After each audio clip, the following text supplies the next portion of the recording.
vaccine for sure. Regina in Texas, welcome to the Power Hour today, Regina. What's on your mind? Good morning, Joyce. And morning. Of course, you know, the fluoride situation in Dallas, working on fluoride. It's not stopped at all, and I just want to make sure people know that we have a Facebook called Fluoride Action. Okay, I can hardly hear you. I can hardly hear you. Okay, we have a Fluoride Action North Texas Facebook. Can you hear me now? Okay, now, good. Good. Okay. And if people go there, they can see all the things we're doing. We have a petition to Mayor Rawlings and the council that's getting attention. And also on the petition, when you scroll down to the bottom, there's a PSA that Ed Bigley Jr. is the actor in this 1-minute public service announcement about fluoride. Oh, really? Ivan Estevez. He's a young man who's been working on this for a while with Dr. Connett and other people. And it's a really well-done 1-minute PSA. And he's trying to get that on regular television and to get it out there in the next couple of months. So, you know, the contract for buying more of the hydrofluorosilicic acid is going to have to be decided between now and January. So we do have a definite timeline that this city council will be pushed to make the decision of whether they're going to do this or not. And we had Dr. Osmondson came to Dallas. He was a pro-fluoride dentist who's now exposing why, you know, it's a bad idea. And Dr. Connett came again, and our councilman was there. And so we are really pushing all the information that they came up with, you know, in that event, because they targeted Dallas. Like, they used Dallas figures in their presentation, and it was done very, very well. So it's very conclusive, because in Dallas we have 0.5 parts per million already in the raw water. So they're only treating the 0.7 parts per million. So that 0.2 parts, in no statistical, any information that even comes from the ADA shows any difference. So why put it in there? See? Right. They can turn off the pump, and it's everybody's comfortable. Should be comfortable. You know? Interesting. So, how close are you to getting a change there? I am a very positive person, of course, Joyce. You know that. And I know we're going to do this because it only makes sense. It's so clear that they really don't have anything to stand on. We have not been attacked. We have not had any. Way in the beginning, there were 3 very weak people came to speak before the council, but nothing since then. Now, I don't know if the shoe hasn't fallen yet, however that saying goes.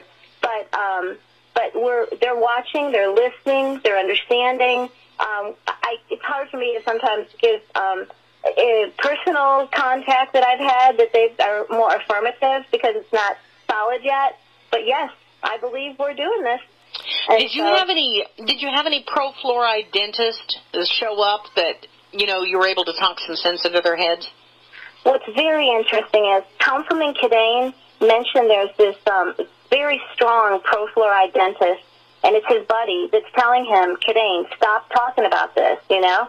And he was in the audience, and Councilman Cadane pointed him out.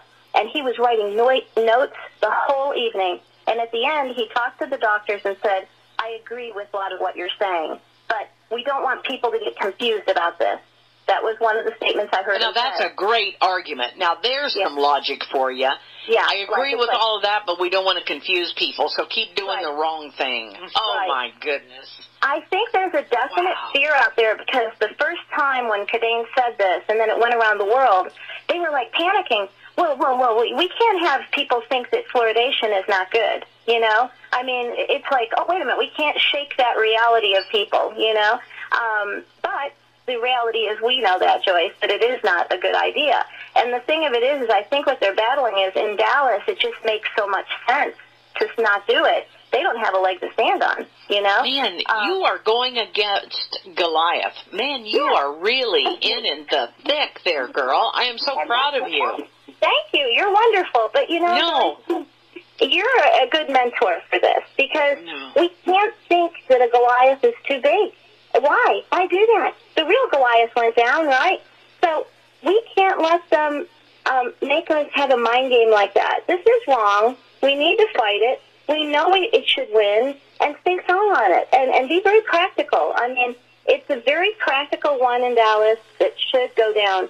And with these petitions, we're asking people to send letters. Oh, let me tell you, this is a story. My best friend's husband is an internist. Okay, doctor. I think that's how they call it, internist, right?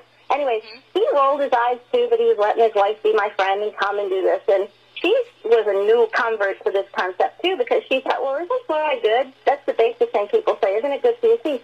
He came. He had been reading some of the stuff. She had been showing him some of the stuff. And he actually has, he went to dental school also. And he's like, wow. You know, and it's just taken that time to stop and listen. And that's what Dr. Osmondson said. 4 years. Because he was 25 years. He wrote prescriptions for fluoride tablets. He gave them to his children. And yes, he did. He even used it. He was a very profitable, whatever it's called. He had a good practice, right?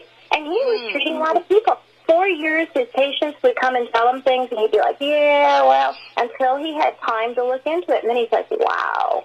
And then he presented. He had a fantastic presentation showing that some of even the paperwork they showed him when he was in school, the graphs were kind of slanted, you know, but he never noticed before. But when you look at them clearer with this new vision, you see, wow, the timeline starts here, but they didn't explain what was happening over here and blah, blah, blah, you know. Anyway, so what have you got planned now? What do you have planned now next, or how can people support you? I'll tell you. Well, on the 19th, okay, it's another, because we only have a certain amount of days we can go. It's on Wednesdays, right? LULAC is an organization, and I'm really bad with names and acronyms, but this man is Henry Rodriguez. He's with the Hispanic LULAC, right? It's for fighting for civil rights and stuff.